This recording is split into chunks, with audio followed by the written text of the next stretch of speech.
Assalamualaikum warahmatullahi wabarakatuh. Salam dan bahagia.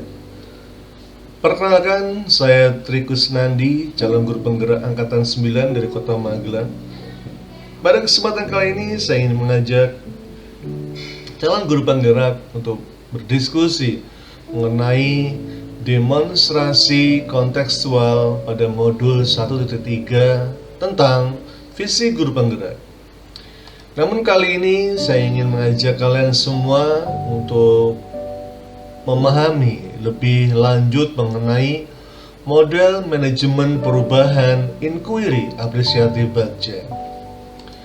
Sahabat calon guru penggerak semuanya, kita ketahui bahwa kita sudah mengenal yang namanya paradigma inquiry apresiatif. Dalam hal ini persepsinya bahwa perubahan yang positif dan konstruktif di sekolah biasanya membutuhkan waktu dan bersifat bertahap. Oleh karena itu, sebagai pemimpin, Bapak Ibu calon guru penggerak hendaknya terus berlatih mengelola diri sendiri sambil terus berupaya menggerakkan orang lain yang berada dalam lingkaran pengaruh Bapak Ibu untuk menjalani proses perubahan ini bersama-sama. Untuk dapat mewujudkan visi sekolah, impian, dan melakukan proses perubahan, maka perlu sebuah pendekatan atau paradigma. Pendekatan ini dipakai sebagai alat untuk mencapai tujuan. Salah satunya kita mengenal yang namanya inquiry apresiatif atau disebut IA. IA dikenal sebagai pendekatan manajemen perubahan yang kolaboratif dan berbasis kekuatan, serta inquiry apresiatif menggunakan prinsip-prinsip utama psikologi positif di sekolah. Inquiry apresiatif ini bisa dimulai dengan mengidentifikasi hal yang baik yang sudah ada, lalu bagaimana mempertahankan dan mencari strategi yang lebih baik lagi. Bapak Ibu calon guru penggerak, salah satu inquiry apresiatif yang akan kita gunakan pada kali ini yaitu mengenai Bagja. Tentunya kalau kita berbicara masalah inquiry apresiatif, banyak sekali yang sudah ada di sekitar kita. Kita tinggal bisa mengambil mana yang sesuai dengan konteks kita untuk bisa kita laksanakan di sekolah kita. Namun kali ini saya ingin mengajak kalian semua untuk memahami salah satu metode inquiry apresiatif yang bisa kita gunakan yaitu Bagja. Bagja sendiri mengandung arti B itu buat pertanyaan utama, A ambil pelajaran, G gali mimpi bersama, J jabarkan rencana, dan A atur eksekusi. Namun sebelum kita menggunakan Bagja ini, kita harus juga mengetahui kira-kira apa sih visi yang akan kita uraikan menjadi suatu kegiatan yang operasional. Saya mencoba untuk membuat di sini yaitu visi guru penggerak dari beberapa 5 indikator yang ada dalam profil pelajar Pancasila. Saya ingin mengambil pada sisi religius sehingga saya membuat visi yaitu terwujudnya peserta didik yang religius di era globalisasi. Lalu visi ini saya coba buat menjadi prakarsa, kalimat prakarsa perubahan yang di sini ada mengatakan mewujudkan peserta didik yang religius di era globalisasi melalui kegiatan yang berpihak pada murid. Lalu kita coba bagaimana kalimat prakarsa tadi kita masukkan ke dalam tahapan Bagja. Bagaimana saya membayangkan penerapan inquiry apresiatif dalam mewujudkan peserta didik yang religius melalui kegiatan yang berpihak pada murid. Kita akan coba buat pertanyaan, ambil pelajaran, gali mimpi, jabarkan rencana, dan atur eksekusi. Kita coba pada langkah yang pertama buat pertanyaan. Kita harus memiliki pertanyaan sebagai hipotesis kita. Kira-kira apa yang harus saya lakukan untuk mewujudkan peserta didik yang religius di era globalisasi? Tentunya kita bisa mengajak kepala sekolah sebagai pengambil kebijakan di sekolah kita untuk bertukar pikiran terkait pentingnya mewujudkan peserta didik yang religius di era globalisasi. Ya, setelah itu kita akan berkoordinasi dengan pihak-pihak terkait, tentunya dengan guru-guru yang berkaitan dengan guru agama, budi pekerti, dan guru-guru mata pelajaran yang lain. Setelah itu saya mencoba untuk mencari literatur mengenai kegiatan-kegiatan yang dapat mewujudkan peserta didik di era globalisasi ini. Tentunya literatur itu tidak hanya literatur tertulis, tapi literatur mungkin yang berkaitan dengan pengalaman atau kejadian. Kita bisa bertanya pada guru-guru senior kita, kira-kira apa yang sudah dilaksanakan di sekolah kita, apa yang dulu pernah ada, lalu kita evaluasi bagaimana, apakah sudah berhasil atau belum, ya, agar kita bisa mengambil pembelajaran sehingga rencana yang akan kita buat akan lebih matang. Setelah buat pertanyaan utama, kita masuk pada ambil pelajaran. Di sini tentunya berkaitan dengan siapakah di sekolah yang mempunyai pengalaman, aktivitas apa saja, situasi dan keterampilan. Tentunya di awal sudah saya sampaikan bahwa kita mencari literatur tidak hanya literatur tertulis, tapi literatur mungkin yang kegiatan atau pengalaman. Nah, di sini kita selain bertanya pada guru-guru senior yang berpengalaman dan juga mungkin rekam-rekam jejak dari laporan-laporan kegiatan, ya. Setelah itu kita coba, ya, mengajak mereka semua untuk mendukung kegiatan yang kita buat. Lalu kita juga harus bisa mengetahui aktivitas apa saja, ya.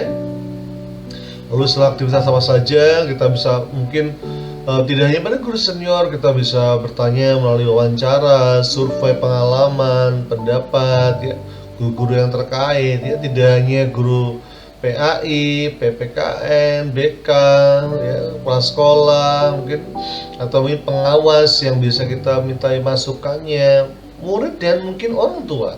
Lalu kita setelah itu mengambil kira-kira akan kita laksanakan kapan dalam situasi yang bagaimana tentunya. Lalu juga setelah kita mengkerucut pada hal tersebut, kita mengambil pelajaran juga kira-kira pada sisi keterampilan atau life skill apa agar siswa religius ini bisa kita lakukan, ya, baik nanti dalam kondisi apakah intra ataupun mungkin pada ekstrakurikulernya. Setelah ambil pelajaran, kita masuk pada yang namanya gali mimpi. Jadi dalam hal ini, ya, kita memiliki kira-kira apakah kebiasaan-kebiasaan baru yang saya bayangkan terjadi, ya, jika harapannya atau mungkin perasaan kita, ya, jika pembelajaran yang dapat mewujudkan peserta didik yang religius di era globalisasi, ya. Tentunya saya membuat diskusi sikap saya dalam merespon sikap religius anak lewat survei, ya. Jadi saya berharap, ya, siswa-siswi saya memiliki jiwa religius, ya, melalui kegiatan-kegiatan berpihak pada murid. Salah satunya kegiatan doa bersama, diskusi keagamaan, kegiatan amal, kunjungan tempat ibadah, kegiatan keagamaan pada hari-hari khusus, ya, dan juga membuat daftar kegiatan, ya. Nah, kegiatan yang akan saya peroleh dari literatur yaitu mungkin, ya, semacam program kajian agama, lomba agama, pembinaan karakter, ya. Saya tentunya akan sangat bahagia sekali, ya. Lalu membuat gambaran sikap dan respon religius atas pengalaman baik dan buruk yang mereka buat wawancara. Jadi saya mencoba menyediakan dukungan untuk siswa dengan menyediakan mentor atau konselor agama yang dapat membimbing mereka dalam pertanyaan keagamaan dan masalah moral. Ini mengenai gali mimpi, jadi berharap bahwa mereka ketika kegiatan ini terjadi, saya berharap bahwa mereka bisa melakukan kegiatan ini dengan senang, bahagia, dan bisa mengambil hikmahnya. Lalu setelah gali mimpi, kita coba jabarkan rencana, Ya, kira-kira apa langkah yang paling sederhana atau langkah pertama untuk mewujudkan studi didik yang religius ya. Lalu apakah terobosan-terobosan yang bisa dilakukan ya. Jadi di sini saya dalam mengambil langkah-langkah ini tentunya melibatkan juga anak-anak ya. Jadi saya berdialog dengan anak-anak tentang kira-kira apa saja mungkin sikap atau pola pikir atau mungkin kegiatan yang bisa dilakukan berdasarkan agamanya masing-masing ya. Lalu juga bagaimana sih karakter-karakter dalam sesuai agama masing-masing. Tentunya selain kita melakukan dialog atau penjajakan kepada anak-anak, kita juga menanyakan kira-kira mungkin ada saran masukan dari kepala sekolah atau guru mengenai program-program terkait. Setelah itu semua sudah kita lakukan, kita akhirnya masuk pada yang tahapan yang terakhir, yaitu atur eksekusi. Jadi di sini pertanyaan-pertanyaannya tentang ya siapa yang bisa mengarahkan, memantau, siapa yang bisa saya libatkan, kapan usaha mencapainya, ya. Lalu bagaimana pencatatan kemajuan, siapa yang bisa memuncurhatan. Tentunya setelah kita memilih rencana, kita pun harus membuat semacam tim ya. Tim yang bisa kita ajak berkolaborasi dan berkoordinasi ya. Tentunya siapa yang bisa mengarahkan dan memantau ya seluruh warga sekolah bisa mengarahkan dan memantau untuk mewujudkan peserta didik yang religius ya. Siapa yang bisa saya libatkan tentunya ya kepala sekolah dan guru berkaitan dengan agama dan budi pekerti ya. Lalu tadi saya sampaikan ya atau mungkin bisa kita buat secara SK menjadi sebuah tim. Kapan usaha mencapai itu kita laksanakan? Nah, kegiatan itu bisa kita mulai ya baik dalam lini kokurikuler, inter dan ekstrakurikuler. Bagaimana pencatatan kemajuannya? Ya tentunya nanti akan kita serahkan pada guru-guru terkait yang membutuhkan kemajuan religius itu untuk menulis deskripsi pada laporan hasil belajar siswa. Lalu siapa yang bisa menampung curhatan tentang masalah tersebut? Tentunya guru-guru terkait juga ya. Ada guru agama, guru BK, wali kelas ya, yang menjadi pendamping mereka ya, agar bisa mencatat bagaimana proses perjalanannya agar bisa kita tingkatkan. Demikian sahabat calon guru penggerak mengenai tugas demonstrasi kontekstual modul 1.3 model manajemen perubahan inquiry apresiatif Bagja. Semoga apa yang saya sampaikan ini ya mungkin bermanfaat bagi diri saya sendiri untuk bisa melakukan kegiatan-kegiatan menggunakan inquiry apresiatif, merencanakan dari awal hingga bisa melaksanakan di akhir dengan melalui tahapan-tahapan Bagja. Terima kasih, semoga saya dan sahabat semua bisa menjadi guru penggerak yang tergerak, bergerak dan menggerakkan. Wassalamualaikum warahmatullahi wabarakatuh. Salam dan bahagia.